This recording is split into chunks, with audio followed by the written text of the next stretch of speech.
Welcome to cook at home మంచి రుచి కోసం. ఇవాల్టి మన కుక్ ఎట్ హోమ్‌లో చలికాలంలో సూప్‌లాగా తాగేయొచ్చు. అలానే ఎండాకాలంలో మన ఒంటికి ఎంతో చలువ చేసే పెసరపప్పు చారుని ఎలా చేసుకోవాలో చూద్దాం. ఈ పెసరపప్పు చారు చేసుకోవడానికి మనకు ఎలాంటి పొడులతో పని లేకుండా కేవలం 15-20 నిమిషాల్లో పెసరపప్పు చారుని చేసేసుకోవచ్చు. అలాంటి పెసరపప్పు చారుని ఎలా చేసుకోవాలో ఇప్పుడు మనం ఈ వీడియోలో చూసేద్దాం.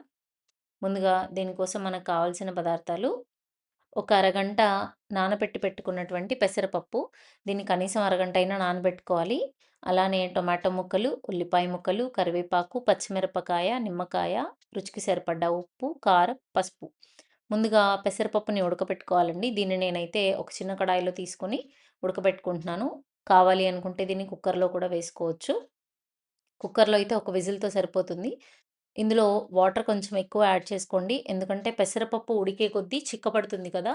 రసం దగ్గరగా అవుతుంది. అందుకని ఇప్పుడే వాటర్ కొంచెం ఎక్కువగా యాడ్ చేసుకోవాలి. చూసారా? ఇలా పెసరపప్పు సగం కన్నా కొంచెం తక్కువనే ఉడికింది అన్న టైంలో మనం ఉల్లిపాయలు యాడ్ చేసేసుకోవాలి. వాటర్ క్వాంటిటీ కొంచెం ఎక్కువగానే ఉండాలండి. ఈ విషయం మీరు మర్చిపోవద్దు. ఇలా ఉల్లిపాయలన్నీ వేసిన తర్వాత ఒకసారి కలిపేసి మూత పెట్టుకొని ఒక 3, 4 నిమిషాలు ఉడకబెట్టుకోవాలి. ఉల్లిపాయలతో పాటు పప్పు కూడా చక్కగా ఉడికిపోతుంది. ఉడికిపోయిన తర్వాత చూడండి టమాటాలు వేశాను. పప్పు చూసారా ఎలా ఉడికిపోయింది కదా! ఉల్లిపాయలతో పాటు పప్పు కూడా హాఫ్ కంటే ఎక్కువ ఉడికిపోతుంది. ఈ టైంలో టమాటా ముక్కలు వేసేసుకొని బాగా కలిపిన తర్వాత రుచికి సరిపడ్డ ఉప్పు, అలానే పసుపు, కారం, కరివేపాకు వేసి ఒకసారి బాగా కలుపుకొని టమాటా ముక్కలు మెత్తగా అయిపోయి, కారం, పసుపు ఇవన్నీ మనం వేసిన పెసరపప్పుతో పాటు కలిసిపోయేలాగా కలుపుకోవాలండి. కావాలి అనుకుంటే మనం ఈ టైంలో ఒకసారి మెదుపుకోవచ్చు. తర్వాత నేను కారం పొడి కొద్దిగానే వేసి మిరపకాయ వేశాను. తర్వాత పోపు వేసుకోవాలి. పోపు కోసం ముందుగా స్టవ్ పైన కడాయి పెట్టి ఆయిల్ వేసుకొని, అందులో పోపు దినుసులన్నీ వేసి ఎండుమిరపకాయ, ఇంగువ వేసుకోండి. ఎందుకంటే పెసరపప్పు కొంచెం గ్యాస్ అలా ఫీల్ అవుతాం కదా! అందుకని. తర్వాత చిన్నుల్లిపాయలు వేశాను. అంతే అండి. దాన్ని తీసుకెళ్ళి ఇందాక మనం వేడి చేసి పక్కన పెట్టుకున్నటువంటి పెసరపప్పు రసంలో వేసేసుకొని, కొత్తిమీర ఫైనల్‌గా వేసేసుకుంటే కమ్మటి ఘుమఘుమలాడే పెసరపప్పు రసం రెడీ. పులుపు కావాలి అనుకున్న వాళ్ళు నిమ్మకాయని యాడ్ చేసుకోవచ్చు. ఇలా స్టవ్ కట్టేసిన తర్వాత నిమ్మకాయని యాడ్ చేసుకోవాలండి.